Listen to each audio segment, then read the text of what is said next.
Hello, this is EJ Uday with the U.S. Positive Women's Network, a project of WORLD, which stands for Women Organized to Respond to Life-Threatening Disease.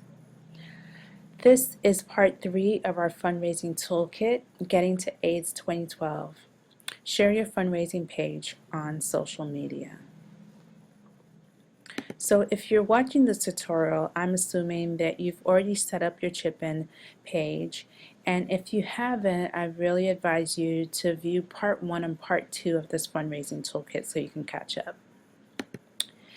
In this tutorial, I'll be walking you through the process and strategy you can use to use social media to share your online fundraising page. By the end of this tutorial, I'm hoping that you will understand what social media is and why it matters. Walk away with some ideas of interesting ways that you can share your chip-in online fundraising page using social media, and really feel confident about sharing your link online. So why use social media? Social media basically interactive spaces online like blogs, Facebook, Twitter, LinkedIn, MySpace. These spaces encourage dialogue and give you an opportunity to share your ideas and have access to people, ideas, groups, and resources that you may not ordinarily come across in your day-to-day life. You are able to interact with people and groups by leaving comments, asking questions. You're able to read material that other people are sharing. You're able to share interesting things that you're finding online, share pictures, share music, share audio, share video. So it's a really great way to expand your reach beyond your small circle or small network of people. Social media also allows you to discover new people and groups that have similar interests and ideas as you do. There are ways that you can do a search and see different blogs out there on certain topics you may be interested in. On Facebook, you can do a search to see what groups and fan pages are up. In Twitter, you can also do a search using different subject or issue topics and get connected to other people or groups on that social media site. So again, in this tutorial, I'm going to be giving you an opportunity to do some exercises. So this is a working tutorial. So yeah, just feel free to pause and go through the exercises and questions I suggest. It'll be really helpful to you so that when you come to the end of the tutorial, you actually have some steps that you can take to begin to implement the information that I'm sharing with you. This way you're making the best use of your time. You're not just sitting here watching a video that you're not going to use. As you're watching it, you're doing exercises, and then you'll be able to actually implement them right away. So the first exercise I'd like you to do is to make a list of all the social media tools that you're a part of. So if you have a blog, list that. If there are blogs that you read regularly and that you can submit posts to, write those down. If you have a Facebook page, a MySpace account, Twitter, LinkedIn, any other sort of social media network that you're a part of, go ahead and write them all down now. Now I'm going to share a social media strategy that I propose that you use to get your fundraising page seen by as many people as possible. So the first thing is to share something interesting and useful so that people will read it, come across it, and it'll be so good that they'll want to share it with their friends. They want to pass it on to people that they know. They want to paste it on their, Facebook account and let people know about it. So if it's really interesting, really useful, really funny, people will share it. In whatever you're sharing, whether it's an article or a video that you're posting, include a link to your fundraising tool so that, whether it's a quote or statistic, whatever it is that you're sharing, at the end of it you can be like, check this out, or, learn more by clicking this.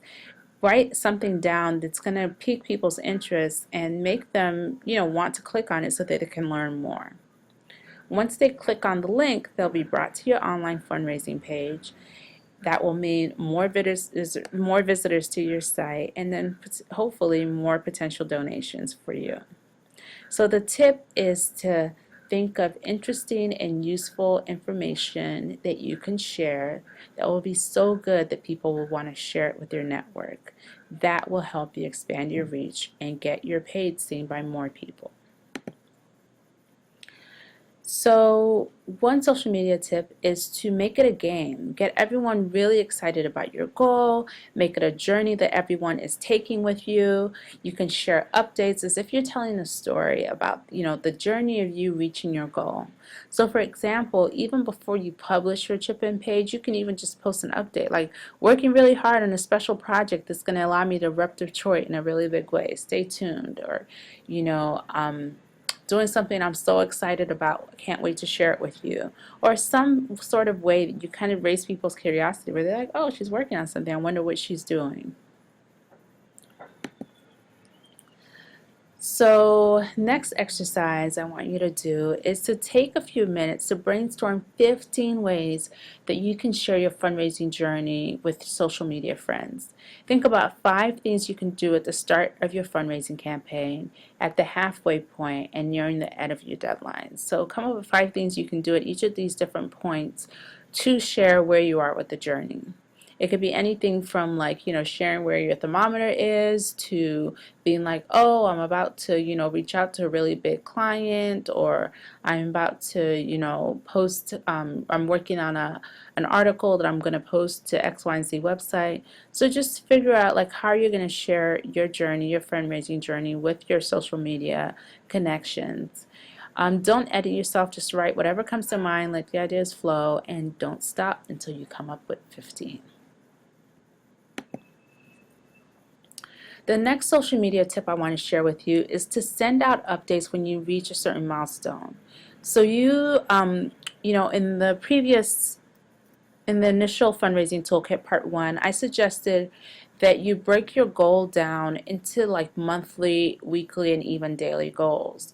And when you do this, you can you can send updates like, wow, I've already gotten $70 today, 30 more dollars, and I've reached my fundraising goal for the day. Or I've just fundraised my first first $100, just $1,800 more to go. Or I just hit my halfway monthly goal of 500. It's only the 8th of January. Thank you, everyone. Just figure out ways that you can share what your milestones are and your goals and share your progress along them. So I want you to take a few minutes to really think about, break down your fundraising goal. Use that to come up with your monthly fundraising goal. Then divide that by 4.5 to come up with your weekly fundraising goal. And then divide that by 30 to come up with your daily goal. This will just help you just figure out ways that you can, as your money's coming in, figure out ways to kind of share that information in a way that's interesting and kind of gets people geared up to participate in your journey. The next social media tip is to post statistics or news articles related to HIV issues. Then relate the article or the statistic to the reason why the International AIDS Conference in July is important to you and why you need to be there. So for example, you could put something like, did you see this article on the rising rates of HIV infection among women of color? That's why I want to go to AIDS 2012. Support me in getting there. So you can include a link to your fundraising page and a link to the article. So now it's your turn. Find 10 statistics and 10 links to interesting articles or tutorials or educational sites related to HIV and AIDS that you could include in your social media updates. This one requires a bit more time, so if you don't have time to kind of pause this and give yourself 15-20 minutes to begin to do that research, I'd suggest at least now just sit down and block a time within the week where you could set aside half an hour to an hour to do this research. The fourth social media tip I want to share is to write an information blog post series and post them either on your blog or on your Facebook page in your notes section, or on another blog that isn't yours but you can submit to. Then you can include at the bottom of each post a link to your fundraising page. and then repost this link in the article once a week so people who missed it will get a chance to read it. So a lot of times people may, post an article somewhere and then share the link once on their Facebook page or send it out once on, as a tweet, and then figure, okay, well, I've shared it now, I can never share it again.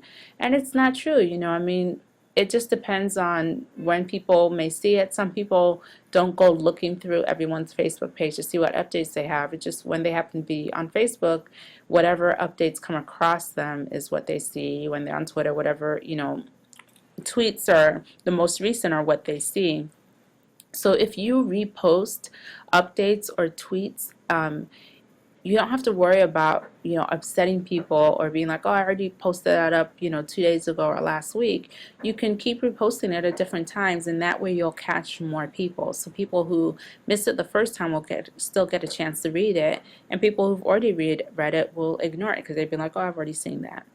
So I really encourage you to post your information more than once. So an example of an information blog post series that you could post would be, 10 things women should know about HIV but no one is talking about. And then you could have 10 short articles on different resources or, educational tidbits that women should know about their risk for HIV.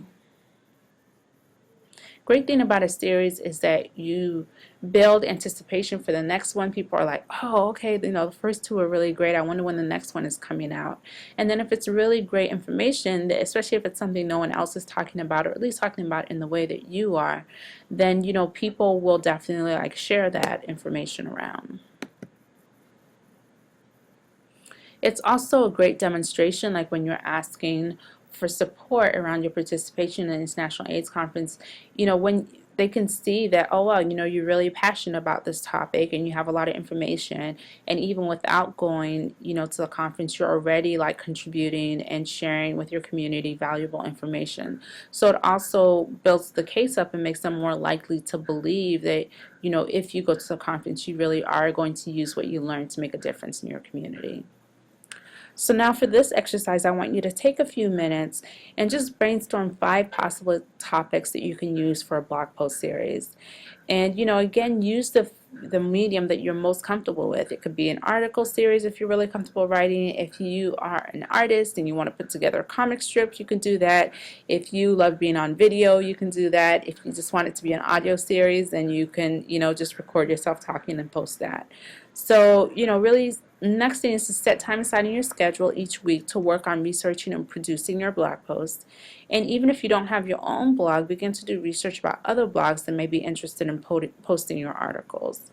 And like I said, if you just have a Facebook account, you can just post them in your notes section and use that as your blog.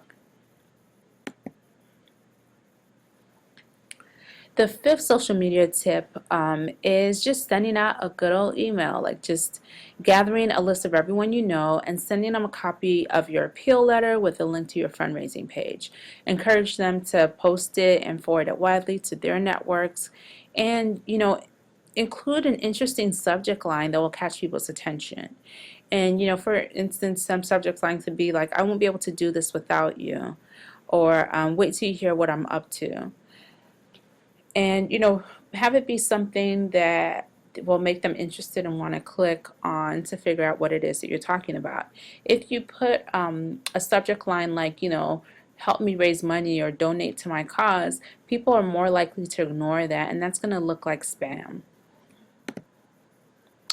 So now for your turn, I want you to make a list of all the people that you could email your appeal letter to, and pick a date when you're going to send out your email blast. Then go ahead and send it out. And I really encourage you to include me in your email blast. My email address again is iude@womanhiv.org. Again, that's IUD as in David E @womanhiv.org. And when I receive your email blast, I'll also figure out how we here at the U.S. Positive Women's Network could really help each of you with your fundraising pages get the word out there. So please include me on your email blast so that I can have a recording of your page and be able to have that on record. Again, if you have any questions for me or want some more information about our additional toolkits, reach out to me. My number is 510-986-0340, extension 303.